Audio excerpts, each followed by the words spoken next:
students, how are you all? I hope you all are doing well, and I Prachi Chaudhary with the topic of elasticity of demand. Yes, last lecture में हमने discuss किया था perfectly elastic demand and perfectly inelastic demand, and today we discuss about more elastic demand and less elastic demand. Yes, more elastic demand. देखिए, मोर elastic demand मैंने पहले भी आपको बताया है कि पहले जो हमने डिमांड्स पढ़ी थी इलास्टिसिटी ऑफ डिमांड, है ना, उसमें इलास्टिसिटी ऑफ डिमांड का ये टॉपिक है. इलास्टिसिटी ऑफ डिमांड में जो पहले फर्स्ट पॉइंट था वो था परफेक्टली इलास्टिक, यानी कि पूरी तरह इलास्टिक होगी, पूरी तरह चेंज होगी क्या, डिमांड. फिर हमने पढ़ा था परफेक्टली इन इलास्टिक, तो पूरी परफेक्टली इन इलास्टिक यानी कि पूरी तरह चेंज नहीं होगी क्या, डिमांड. और अब हम पढ़ रहे हैं मोर इलास्टिक डिमांड, यानी कि जब डिमांड में ज्यादा चेंज होता है. मोर मतलब ज्यादा, अधिक, इलास्टिक मतलब चेंज, और चेंज किसमें, डिमांड में, यानी कि जब डिमांड में ज्यादा चेंज होता है. तो कैसे चेंज होता है, देखिए पहले भी आपको बताया, जहां पर सप्लाई और डिमांड हमारे इंटरसेक्ट होते हैं उस पॉइंट को हम क्या कहते हैं, इक्विलिब्रियम पॉइंट. और उस पॉइंट से हम डिसाइड करते हैं क्या, क्वांटिटी और प्राइस. ठीक है, तो जहां पर हमारे सप्लाई और डिमांड इंटरसेक्ट करेंगे वो क्या होगा, क्वांटिटी और प्राइस, है ना. उस पॉइंट से हम डिसाइड करेंगे कि क्वांटिटी क्या है और प्राइस क्या है.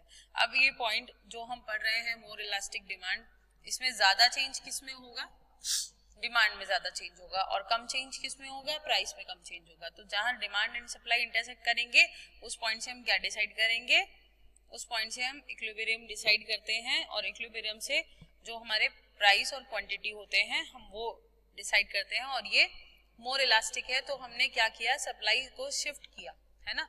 ये मोर इलास्टिक है, मोर इलास्टिक, तो हमने क्या किया, सप्लाई को शिफ्ट कर दिया, और सप्लाई को हमने शिफ्ट किया यानी कि टैक्स इम्पोज हुआ, और इसकी वजह से क्या हुआ, सप्लाई शिफ्ट हो गई. सप्लाई शिफ्ट होने से क्या हुआ, डिमांड और सप्लाई ने फिर से इंटरसेक्शन किया, और इंटरसेक्ट जहां पर हुआ वहां से हमें Q1 क्वांटिटी और P1 प्राइस मिल गया. क्लियर, ये Q1 क्वांटिटी और P1 प्राइस हमें जहां से मिला है, ये हमारा नया प्राइस हो गया और ये हमारी नई क्वांटिटी हो गई. क्लियर.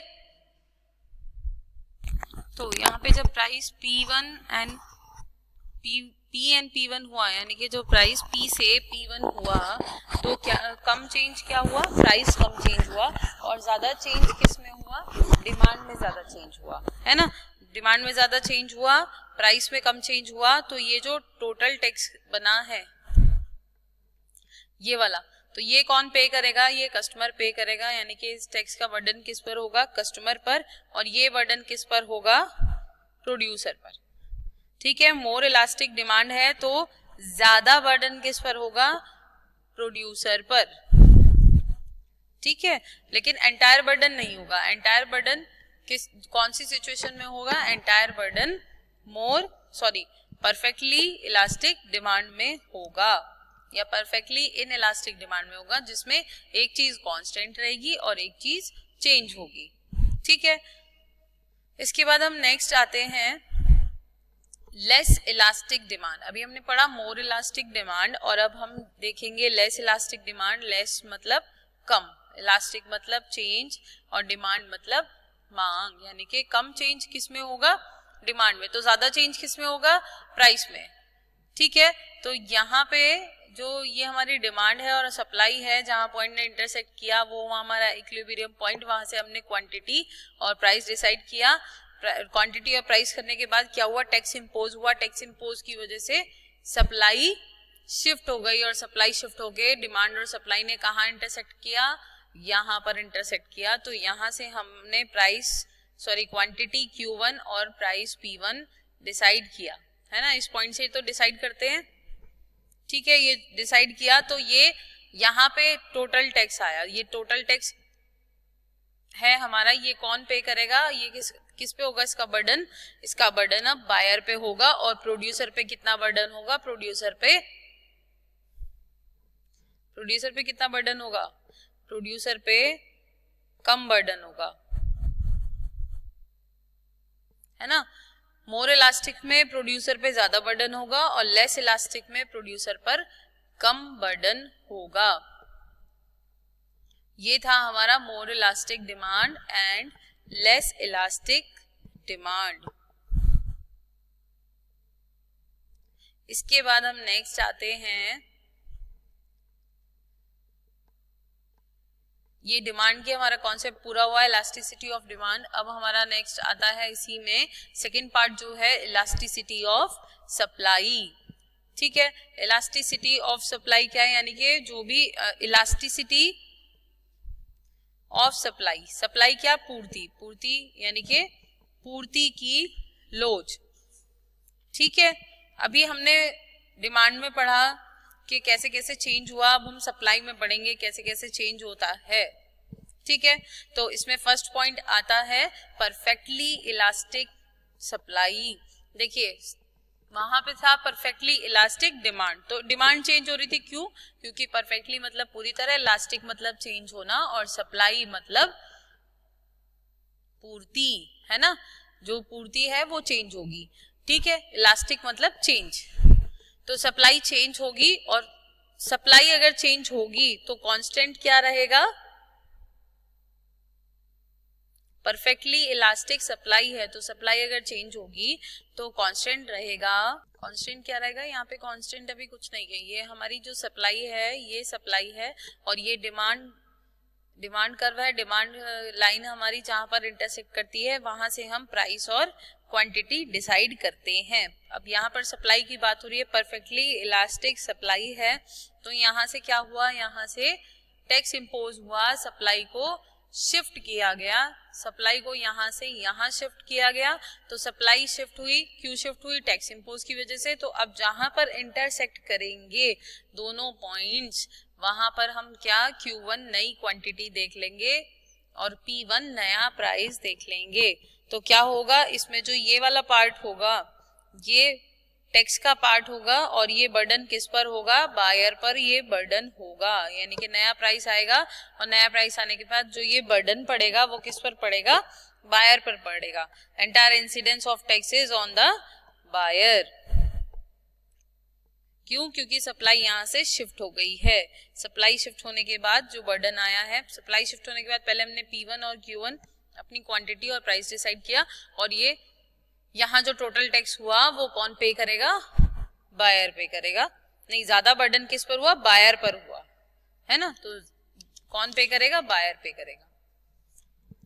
इसके बाद नेक्स्ट आता है परफेक्टली इन इलास्टिक सप्लाई, यानी कि परफेक्टली मतलब पूर्णतः, पूरी तरह, और इन इलास्टिक मतलब नो चेंज, सप्लाई में नो चेंज, यानी कि अब की बार जो हमारी सप्लाई है वो कांस्टेंट रहेगी।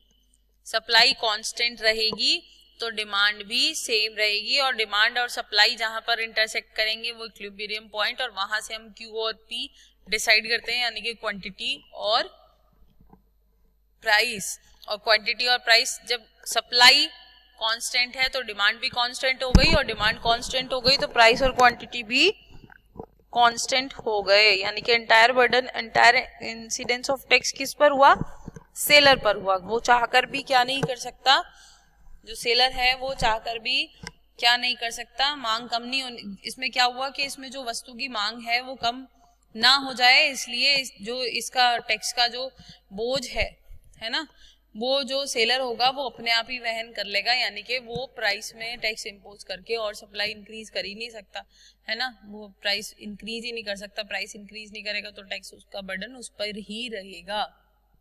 क्लियर है। इसके बाद नेक्स्ट हम आते हैं elasticity of demand and supply.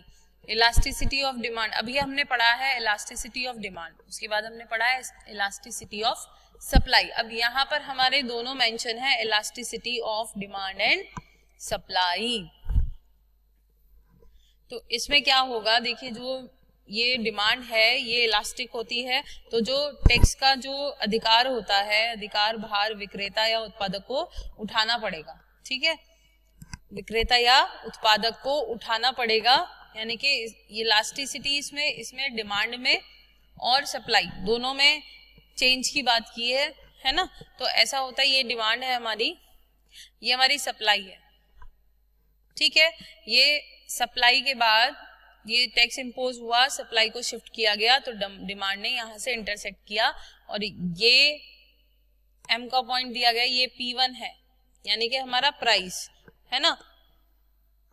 तो ये जो प्राइस है, देखिए तो यहाँ पे क्या होगा, ये जो SS है ना, ये हमारी सप्लाई, DD है ये हमारी डिमांड, ये हमारा डिमांड कर्व है। तो क्या हुआ, सप्लाई शिफ्ट हुई है ना, सप्लाई शिफ्ट हुई, ये S1 S1 हो गई। तो S1 S1 के बीच में जो ये SS और S1 S1 के बीच में ये जो गैप है, दोनों का जो ये डिस्टेंस है, ये EKT वाला है ना। तो ये जो ET और ET और EK वाला जो ये डिस्टेंस है, ये क्या हुआ, देखिए ये जो ET है, वस्तु Q की कर लगाने से पहले कीमत जो OP है ना, OP, क्योंकि मांग तथा पूर्ति यानी कि जो ये डिमांड है और ये जो सप्लाई है, इनके वक्र बिंदु ये R पर एक दूसरे को काट रहे हैं और कर लगने के बाद कीमत बढ़कर OP1 यहाँ हो गई है, यानी कि OP से OP1 तक हो गई है। तो इस तरह ET और EK जो पार्ट है वो क्रेताओं है ना, यानी कि बायर्स, और KT जो पार्ट है KT, देखिए ET कर का EK भाग, ET कर का जो EK भाग है, ये EK पार्ट है, ये क्या होगा, ये क्रेताओं पर, और KT जो पार्ट है ये प्रोड्यूसर पर है ना, यानी कि विक्रेताओं पर पड़ेगा, इनको उठाना पड़ेगा। ये है हमारी elasticity of demand and supply. तो इसी के साथ हम टॉपिक क्लोज करते हैं। वीडियो को लाइक शेयर सब्सक्राइब करना नहीं भूलें। Thank you. Stay home, stay safe, be happy.